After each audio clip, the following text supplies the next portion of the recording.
Ya, meskipun wilayah Indonesia sudah dilakukan penjagaan keamanan lewat pantauan udara oleh TNI dan juga pihak kepolisian, tetapi ternyata para imigran gelap ini masuk mencuri waktu-waktu tertentu di saat malam hari, yang dimana waktu-waktu tersebut adalah waktu yang saat digunakan oleh masyarakat Indonesia sedang beristirahat ataupun juga tidur. Nah, mereka itu mengambil waktu-waktu tersebut, guys.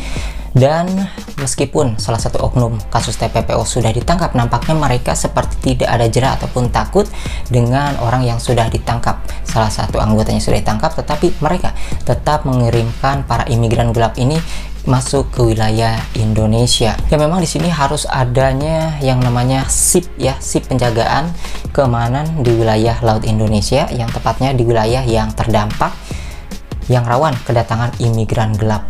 Memang kalau setiap orangnya itu 24 jam menjaga, ya emang capek juga, dikarenakan anggota ataupun orang yang menjaga wilayah Indonesia ini banyak anggotanya seperti TNI ataupun juga pihak polisian ataupun orang-orang yang bertugas menjaga wilayah Indonesia khususnya di perairan ataupun di laut, itu diperlakukan yang namanya SIP ya, agar bisa 24 jam sehingga tidak kecolongan tetap masuk seperti ini. Padahal kemarin kan sudah dipantau, tetapi mereka mengambil waktu di saat orang-orang pada beristirahat.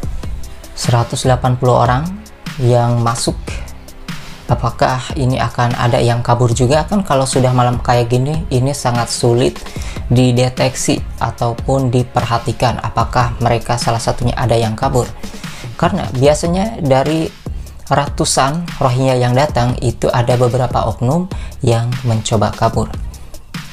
Meskipun ini belum bisa dikatakan pengungsi ya, masih imigran, tetapi memang ada yang benar-benar bisa diverifikasi sebagai pengungsi, tetapi sedikit beberapa persen diantaranya yaitu adalah benar-benar imigran gelap yang nanti diverifikasi pun tidak akan bisa diverifikasi sebagai pengungsi gitu, guys. Jadi inilah ya, rapuh keamanan di wilayah sebelah bagian Aceh.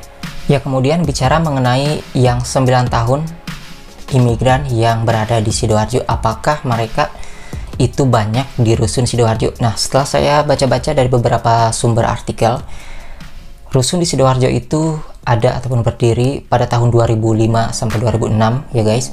Jadi di situ ada sekitar 1.400 lebih kamar yang ada di rusun tersebut, tetapi kabarnya sih ya, karena saya di sini berdasarkan dari sumber beritanya ya, tetapi nggak tahu juga sih aslinya apa benar atau enggak ya, karena memang harus ada sumbernya gitu ya kita menyampaikan. Kabarnya sih di situ cuman ada 6 yang tersisa sampai sekarang, yang 9 tahun itu awalnya itu belasan. Jadi artinya tidak semua pengisi rusun tersebut adalah imigran, guys. Mungkin warga sekitar ataupun orang Indonesia yang berada di wilayah lain. Tetapi untuk dari kamarnya itu ada sekitar 1.400 lebih kamar yang ada di Rusun Sidoarjo gitu, guys. Sebelumnya kita sudah tahu ya bagaimana tanggapan dari Mahfud MD bahwasanya mereka ini hanya sekedar transit, tetapi transit kok bisa sementara sampai 9 tahun. Ini adalah sebuah pertanyaan yang belum terpecahkan. Masyarakat di wilayah yang terdampak pun di sini bukan diam aja, teman-teman. Mereka selalu bersuara, selalu menyampaikan aspirasi, selalu berdemo, bukan sekali dua kali aja. Kalau saya lihat di beberapa video dan waktu-waktunya ya, kalau diperhatikan. Tetapi ya, kayaknya sih tidak ada respon. Ada yang mempertanyakan, Pak Mahfud bisa kerja nggak? Ya iyalah, di sini kalau kita lihat ya, meskipun Indonesia tidak menandatangani konvensi dengan PBB, tetapi tindakan yang dilakukan pemerintahan Indonesia seperti tidak ada bedanya seperti yang ada tanda tangan gitu ya. Nggak ada bedanya lah ya, tetap menampung dulu gitu ya. Padahal yang ribet ya pihak kepolisian kita sendiri ya, guys.